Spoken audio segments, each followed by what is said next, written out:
चाहे बाहरी कष्ट हो या भीतरी पीड़ा हो, कभी शिकवा शिकायत प्रेमी के मुख में नहीं होता।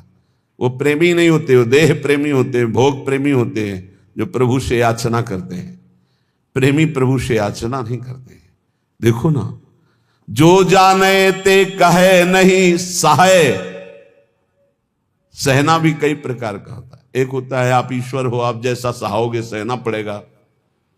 एक तो ये सहना है। इसके पहले सहना है कि हमारे कर्म हैं, उनका भोग भोग रहे हैं। दूसरा है कि हमारे कर्म कैसे हो सकते हैं, अब तो हम आपके शरणागत हैं, पर आपका विधान है, अब जैसा सहना है तो आपको सहाओ। अब ईश्वर हो, आपके ऊपर तो कोई बस है नहीं। एक ये सहना है और एक ये सहना है कि प्यारे, आपने जो विधान किया है बहुत मंगल में किया है, आपकी जय हो, आपकी जय हो, तेरा किया मीठा लगे। ये बहुत बड़ी बात है, बहुत बड़ी। ये प्रेमी हृदय बोल, तेरा किया मीठा लगे। आपका ये विधान है ना, तो मुझे करोड़ों सुखों से बढ़कर भी वो दुख प्यारा है जिसमें आपका विधान है। करोड़ों प्रकार की स्वस्थता से भी मुझे वो अस्वस्थता प्रिय है जिसमें आपकी स्मृति, आपका विधान है।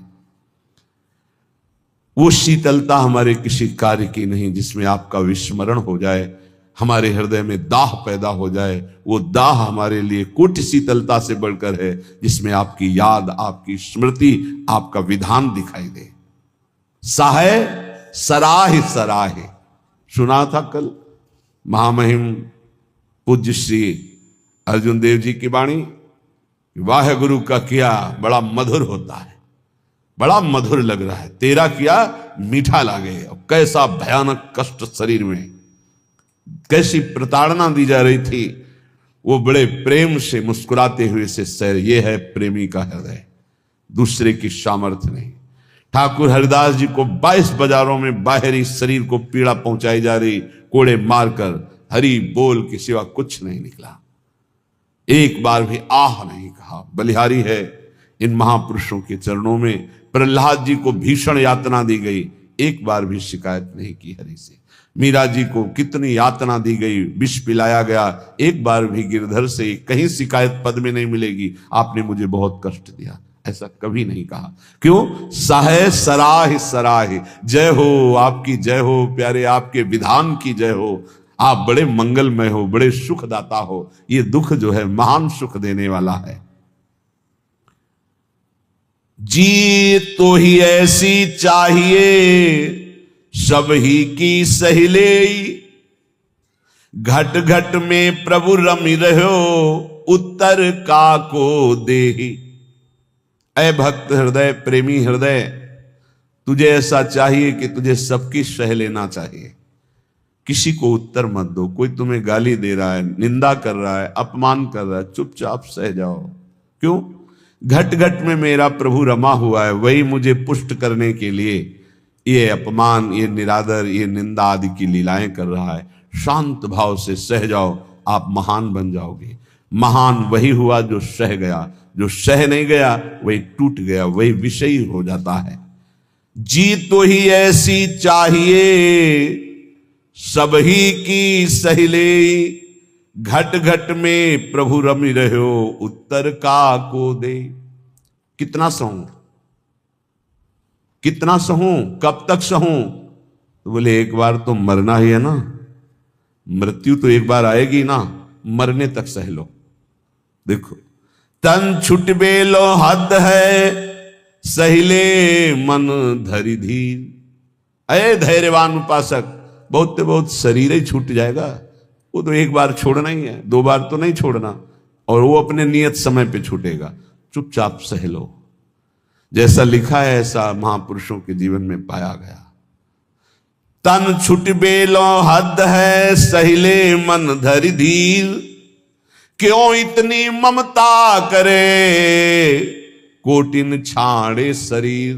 करोड़ों शरीर छोड़ चुके हो, एक बार प्रभु के लिए इस शरीर की ममता छोड़ दो। जैसा विधान हो चुपचाप उसे सहो, देखो उन्नति हो जाएगी, आपकी अध्यात्म उन्नति हो जाएगी। क्यों काहू को बावरो अपनो दुख बताए। गांठ बांध लो, अपनी पीड़ा अपने हृदय की हमारे हृदयेश्वर प्रभु जानते हैं। किसी से भी मत कहो, किसी और के कहने से। वो खुद पीड़ा युक्त है, वो खुद प्रभु के आश्रित है, तुम भी प्रभु के आश्रित हो, क्यों किसी से कहते हो बुरी सखी। कितनी बढ़िया बात बता रहे, क्यों काहू को बावरे अपनो दुख सुनाए। अगर वो बहुत वैष्णव है, भक्त है, तो वह ही में दुख पावई तेरी पीर न जाए। तेरी पीड़ा तो नहीं मिट जाएगी ना, वो और दुखी हो जाएगा। अगर भक्त नहीं तो उपहास करेगा। रही मन मन की मन व्यथा, रखिए मन में गोए। ये सुनी ठलई हैं लोग सब, बांट न ली है कोई। इसलिए अंदर की बात अंदर ही रख के केवल प्रभु, केवल प्रभु। रे मूरख क्यों चतुर बने अरुझत बारंबार। भलो भलो कई छाड़ी दे बहुबातन व्यवहार। कभी कभी उपासक फंस जाता है कि हम दूसरे का कल्याण कर देंगे। अरे मूर्ख मत बन, बहुत प्रवीण है। अरे सब में प्रभु विराजमान है। चर्चा भी करनी है तो प्रभु के सुख के लिए, परमानंदमयी प्रभु के यश गान के लिए। स्वांता सुखाए तुलसी रघुनाथ गाथा, स्वांता सुखाए। हमें भगवान ने यश गाने का अवसर दिया है, हम दूसरे का कल्याण कर दें इतनी सामर्थ्य नहीं। कह रहे हैं रे मूर्ख, ए मूर्खता मत करना। क्यों चतुर बने अरुझत बारंबार। इतनी बार समझाया, इसको समझ में नहीं आता, ऐसा वैसा, ये बहुत दुष्ट है, नीच है। भूल गए कि सामने शिष्य का नाटक करने वाला सिर्फ भगवान ही है, दूसरा कोई नहीं है। सबके अंतःकरण में घट घट व्यापी परमात्मा ही बैठा हुआ है। अय उपासक, भलो भलो कही छाड़ दे बहुबातन व्यवहार। ये चार लोग तुम्हें बहुत अच्छा कहें, ये व्यवहार में मत उतरो, व्यवहार छोड़ दो। हठ करी पक्ष न रोपिए, नहीं करिए उपदेश, सब सो नम नीचे रहो। ये बहुत बड़ी बात है। अपना कहीं भी किसी भी तरह का अभिमान जागृत न हो। सब सो नम नीचे रहो, छाणी बलप्पन लेस। कोई अपने अंदर बड़प्पन लेस मात्र भी नहीं। अगर कोई अपना पक्ष विजयी हो रहा है कि हम जीत गए इनसे ज्ञान, मौन हो जाओ। हारे को हरि नाम, चुपचाप नाम जप करो। अपना पक्ष रोपिए मत। सब में प्रभु विराजमान है। सब सो नम नीचे रहो, छाणी बड़प्पन लेस। सब ज्ञानी सब ही चतुर, उर पेरक हित चंद। काहे करे सो सब भली, तू न बोल मति मंद। अय उपासक, यदि भगवत प्रेम प्राप्त करना चाहता है तो ऐसा मान सब ज्ञानी, सब चतुर हैं, सबको भगवान प्रेरित करते हैं। जो जैसे चल रहा है बढ़िया है, किसी की निंदा नहीं, किसी का अपमान नहीं, किसी का दोष दर्शन नहीं। तू बोल मत, किसी की निंदा मत कर, धैर्यपूर्वक केवल अपने भजन में रहे, फिर तेरे अंदर प्रेम प्रकाशित होगा। कठिन पीर है प्रेम की, बिरला जाने ताही। और जे जाने ते कहे नहीं, सहे सराही सराही। प्रेम ये जानने में आने वाला विषय नहीं। इसीलिए कभी प्रेमी को अनुभव नहीं होता कि मैं प्रेमी हूं, मेरे में प्रेम बढ़ रहा है। अगर ऐसा अनुभव हो तो अहंकार बढ़ रहा है, प्रेम नहीं। कभी ज्ञानी को यह ज्ञान नहीं होता कि मैं परम ज्ञानी हूं, मैं पूर्ण बोधवान हूं, कभी नहीं होता। और मैं अज्ञानी हूं, मुझे बोध नहीं, ऐसा भी नहीं होता। ना वो ये बोल सकता है कि मुझे पूर्ण बोध हो चुका है, क्योंकि ये किसको बोध हो रहा है? अहंकार को। और ये भी नहीं कहा जा सकता कि मैं अधूरा हूं। ना अधूरा ना पूरा, वही सच्चा पूरा। वैदिक सिद्धांत की बात। ऐसे ही प्रेम में कभी पूर्णिमा नहीं होती। प्रेम सदा बढ़िबो करे प्रतिक्षण वर्धमानम। ज्यों शशि कला सुबेश, सच माने चंद्रमा जैसे कि अपनी कलाओं से बढ़ता रहता है। पर या में पूनो नहीं, ताते कबहू न शेष। इसमें कभी पूर्णिमा नहीं होती प्रेम में, ये बढ़ता ही चला जाता है। अब प्रेमी को यह अनुभव नहीं होता कि मेरे में प्रेम है। अगर अनुभव होता है तो अभी अहंकार शेष है, वो अत्यंत दैन्य रहता है। उसको अपने अंदर प्रेम की कमी दिखाई देती है, वो रोता है प्रेम के लिए। जब उपासक अपने आराध्य देव के निरंतर चिंतन में चित्त को डुबोता है, संसार से पूर्ण रूप से उदासीन हो जाता है, तब उसके अंदर की विशुद्ध प्रेम वृत्ति, ममतामयी वृत्ति अपने आराध्य देव में लगती, तभी ये दिव्यता अध्यात्म की उसमें जागृत होती है। श्रीपाद प्रबोधानंद जी महाराज कह रहे हैं, बहुत बढ़िया श्रीधाम वृंदावन की महिमा का ऐसा रसास्वादन करा रहे हैं कि जीव का परम कल्याण हो जाए। दविष्ठे यस्तिष्ठे दति कृति निष्ठा कुविषये सकृत वृंदाटव्यास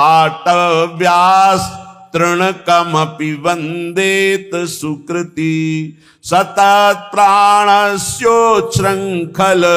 निखिल शक्ति करुणया ध्रुवम देह शांते हरिपदमलभ्यंच लभते।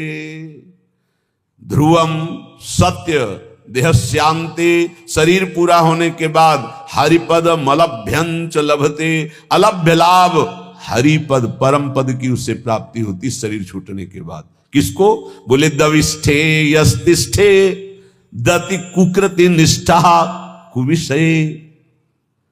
कुकृति निष्ठा, गंदे आचरण करने वाला निष्ठापूर्वक, मतलब महापापी। कुविषय, गंदी बातों में, गंदे विषयों में जिसकी निष्ठापूर्वक पाप रति है वो तो वृंदावनवासी होगा।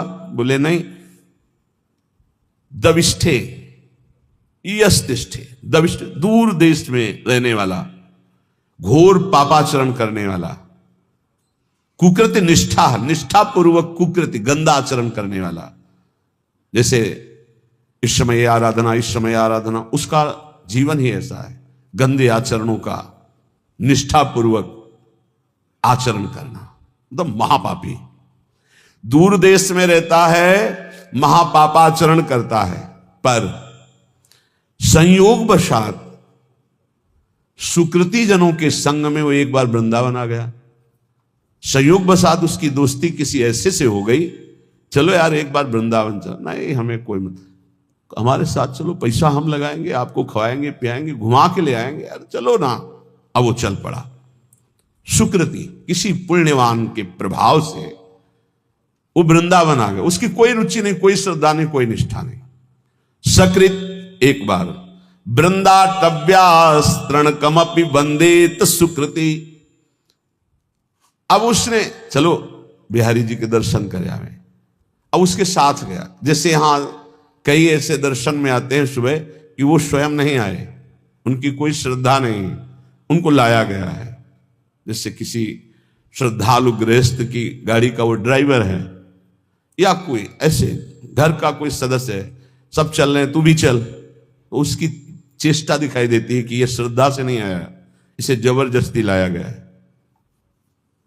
वो खड़ा है, ऐसे देख रहा है, दृष्टि गई, उसकी ये मुद्रा और उसके देखने का तरीका बता रहा है कि वो श्रद्धा से संत दर्शन के लिए नहीं आया। क्योंकि हजारों हृदयों में जो उल्लास दिखाई देता है, राधा राधा नाच रहे, रो रहे, उत्साहित हो रहे, उसमें कोई फर्क नहीं, लेकिन उसका पुण्य उदय हो गया। पुण्य पुंज बिन मिले ही ना संता। क्या पुण्य उदय हुआ कि उसकी नौकरी लग गई ऐसे परिवार में जो भक्त है, वो ड्राइवर है, या उसका जन्म हुआ ऐसे परिवार में जो भक्त है पर वो बिल्कुल अभक्त है, उसका कोई न संत में श्रद्धा है न भगवान में श्रद्धा है, पर उसके कल्याण का योग बन गया। श्रीधाम वृंदावन आया और यहां तो कह रहे हैं वृंदाटव्यास तृण कमपि, एक तृण तिनका, उसमें भी उसकी नमन क्रिया हो गई, प्रणाम कर लिया। तो उसने प्रणाम नहीं किया। कईयों को देखा कि जब दृष्टि में दृष्टि मिला के तुमको अपने आप ऐसे, वो यंत्रवत ऐसे होना पड़ेगा तुम्हें, और जिनकी उपेक्षा कर दी गई, मंगल ही होगा तुम्हारा। आए हो किसी भी भाव से खड़े हो, तुम्हारा मंगल ही होगा। अब यहां से अमोघस्य, अब उनके जीवन का उत्थान शुरू हो गया। एक तृण की वंदना कर दे, एक तृण की वंदना, वृंदावन के एक तिनके को प्रणाम कर ले। इसलिए उद्धव जी ने कहा मुझे तृण बना दो, गुल्म लता औषधि बना दो। सकृत वृंदाटव्यास तृणकमपि वंदे सुकृति। एक बार वृंदावन आ गया, एक बार ऐसे ही प्रणाम कर लिया किसी लता को, संत को, बिहारी जी के दर्शन कर ऐसे ही कर लिया, ऐसे। वो बड़े कृपालु है, कृपा समुद्र है। तुम खड़े तो हो ना, इतना ही काफी है। तुम क्या देखने के लिए खड़े हो ये हम नहीं देख रहे हैं, तुम खड़े हो, आकर खड़े हो, दरबार में आ गए श्री जी के, और किसी भी भाव से आए हो तो तुम्हारे भाव का प्रभाव नहीं है।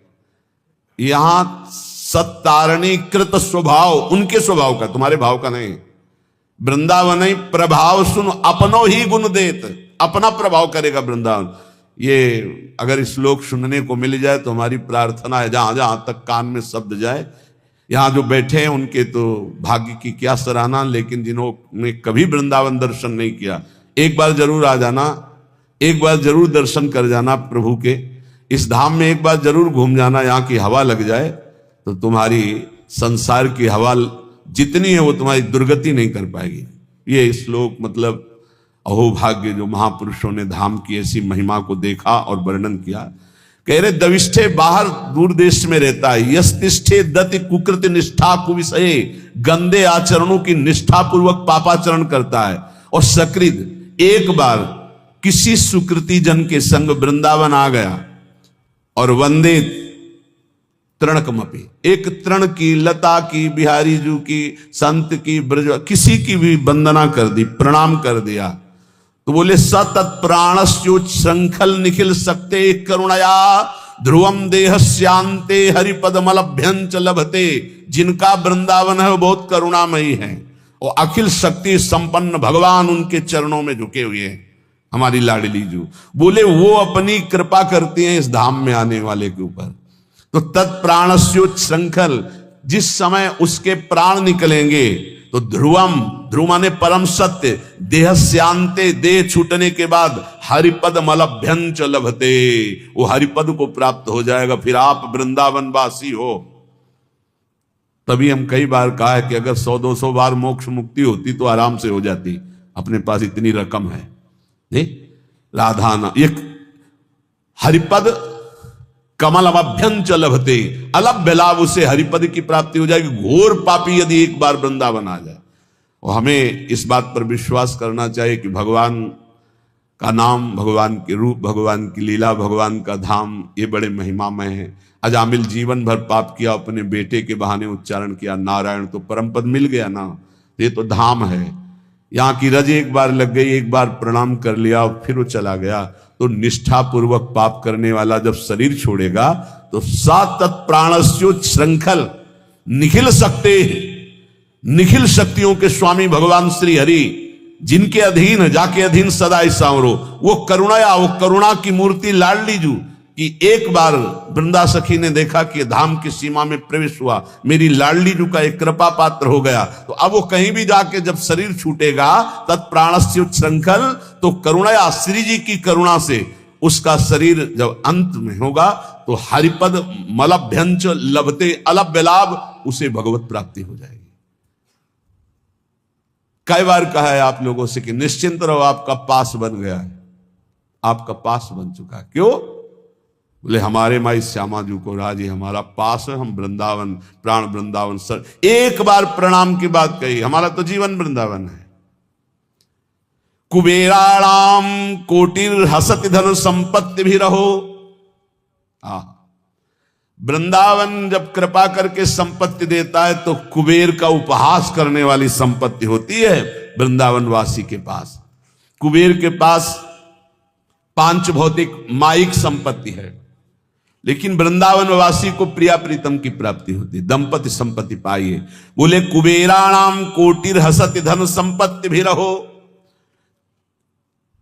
कुबेर एक नहीं करोड़ करोड़ कुबेर ऐसे भी उपहास के योग्य हो जाते हैं जो वृंदावन वासी को संपत्ति मिलती है।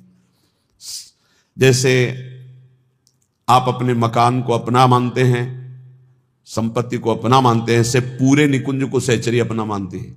उसके प्रिया प्रीतम, उसका संपूर्ण निकुंज, संपूर्ण वैभव उसी का। ऐसा अनुभव नहीं होता कि इनके भी प्रिया प्रीतम है।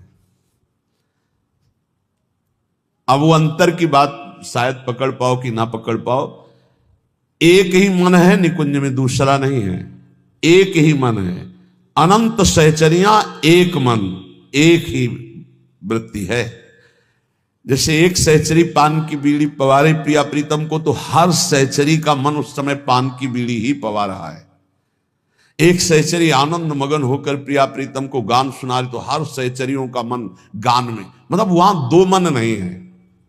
अब वो अलग अलग मन वाले, अलग अलग बुद्धि वाले और पार्थिव क्षमता वाले कैसे आप अनुमान भी नहीं लगा सकते। संपूर्ण निकुंज मेरा, क्योंकि मेरी प्रिय सखी श्री किशोरी जो है, मेरी सखी है, मेरी स्वामिनी है, मेरी किशोरी जो है। तो कुबेराणाम कोटिर हसति धन संपत्ति भी रहो। जो दिव्य वृंदावन की, एक बार अकबर सम्राट श्री स्वामी हरिदास जी के दर्शन पाए। उसने सोचा कि कुछ ऐसी सेवा करनी चाहिए जिससे स्वामी जी प्रसन्न हो जाए। स्वामी जी से कहा, स्वामी जी कुछ आज्ञा कीजिए, सेवा करने की प्रबल हमारे अंदर इच्छा है, आप आदेश कीजिए। वह नहीं, तुम्हारी सेवा की कोई आवश्यकता नहीं। स्वामी जी प्रार्थना है, कोई सेवा तो बता दी। तुमका तुम सेवा करने लायक ही नहीं हो। तो उसने कहा, ऐसा क्यों? बोले, तुम्हारे पास संपत्ति ही नहीं कि सेवा कर सको। तो तानसेन की तरफ देखा कि बता दो कि सम्राट हैं, बादशाह हूं। स्वामी जी का मुझे पता है, लेकिन तुम्हारे पास संपत्ति नहीं है। उनका आप आदेश कीजिए। तो उनका लिवा जाओ, इनको केसी घाट की एक सीढ़ी टूटी हुई है, उसको बनवा दो। एक सीढ़ी? बोले जाओ तो तुम। जब वहां गए तो दिव्य रत्नों से जटित यमुना की वो सीढ़ी लौट के आए, चरणों में गिरे, बोले नहीं है, हमारे खजाने में रत्न ही नहीं है जिस रत्न की दिव्य वृंदावन की झांकी करा दे। इसीलिए जो भक्त नामावली गान करते हैं तो भगवत ऋषि जी ने इसीलिए उसको, कि उसको सौभाग्य मिल गया स्वामी जी की कृपा से, स्वामी श्री हरिदास जी का दर्शन और उनकी कृपा से दिव्य वृंदावन की झांकी। क्योंकि ललिता जी के साक्षात स्वरूप हैं। कांप गया और लौट के आया कि स्वामी जी परम सत्य बात है, मैं सीढ़ी का कोना भी नहीं बना सकता, क्योंकि जिन रत्नों से सीढ़ी बनी हुई है वो रत्न ही नहीं हमारे पास। तो क्या कह रहे, कुबेराणाम कोटिर हसति धन संपत्ति भी रहो। जो वृंदावन वासी श्यामा श्याम के उपासी को वैभव मिलता है, करोड़ों कुबेरों का उपहास करने वाला वैभव होता है। अर्थात करोड़ों कुबेर भी उसकी समानता नहीं कर सकते। तिरस्कुर्याद्वर्या नपि सुरगुरुन बुद्धि विभवई। जो वृंदावन उपासी है उसको ऐसी बुद्धि प्राप्त होती कि बृहस्पति जी का उपहास हो जाए। बृहस्पति जी की भी क्षमता नहीं। जो वृंदावन वासी की बुद्धि में प्रवीणता आती, क्या प्रवीणता आती? बृहस्पति जी देवगुरु हैं, लेकिन वो वहां से ये नहीं देख सकते कि प्रिया प्रीतम के मन में क्या चल रहा है। और वृंदावन वासी राधा उपासी मन मन की रुचि जानी नेह विधि अनुसरे। प्रिया प्रीतम के मन में क्या चल रहा है ये जानकर प्रिया प्रीतम की प्रेम पूर्वक सेवा करते हैं। मन मन की रुचि जानी, प्रिया प्रीतम के मन की रुचि जानकर। ये बृहस्पति जी में सामर्थ्य नहीं। प्रिया प्रीतम को कैसे सुख पहुंचाना है ये बृहस्पति जी की बुद्धि। संपूर्ण बृहस्पति जी का ज्ञान उद्धव जी को प्राप्त है। बृहस्पति जी गुरु हैं उद्धव जी के, लेकिन उद्धव जी जब वृंदावन में आए तो अपने को ज्ञानहीन पाया। गोपियों के समक्ष और चरणों में लौट गए, बोले अभी तक मुझे इसका परिचय ही नहीं था। तो जिसे बृहस्पति जी को भी परिचय नहीं है वो है वृंदावन प्रेम रस। यहां कह रहे श्रीपाद की जो वृंदावन के राधा चरणारविंद की उपासना करता है उसकी बुद्धि में जो बात आती है वो बृहस्पति जी की भी बुद्धि में नहीं। तिरस्कुर्याद्वर्या नपि सुरगुरुन बुद्धि विभवई। सुरगुरु बृहस्पति जी की बुद्धि का भी तिरस्कार करने वाला ज्ञान, अद्भुत प्रेम वृंदावन उपासक को प्राप्त होता है। अशोच्या स्त्री पुत्रादिभिर्षम ईड्यो हरिरसात् छुको प्रहलाद्यरति कृधि वृंदावन वने। श्री सुखदेव जी प्रहलाद आदि जिन प्रभु की रति को प्राप्त हुए, आश्चर्य की बात है, बड़े सोच की बात है कि लोग स्त्री पुत्र आदि में आसक्त होकर ऐसे मानव देह को भगवान की भक्ति प्रेम रस में ना डुबो करके व्यर्थ में नष्ट कर देते हैं। श्रीपाद का कहना है कि जहां ऐसा वैभव मिलता है, जहां ऐसी बुद्धि मिलती है, जहां का ये प्रभाव है कि एक बार आ जाए प्रणाम कर ले इस भूमि को, तो उसको अंतिम समय परम कल्याण की प्राप्ति होती है। तो अपने परिवार के राग में फंसकर, मोह में फंसकर पापाचरण करते हुए जो जीवन व्यतीत करते हो, तो ये व्यर्थ जीवन है। इसको सार्थक करने के लिए निरंतर नाम जपने का अभ्यास करो। कभी कभी वृंदावन आकर दर्शन कर जाओ। जो कर्म करते हो पापाचरण उसमें ना हो, वो कर्म भगवान को अर्पित करो। इसी जन्म में भगवत प्राप्ति हो जाएगी।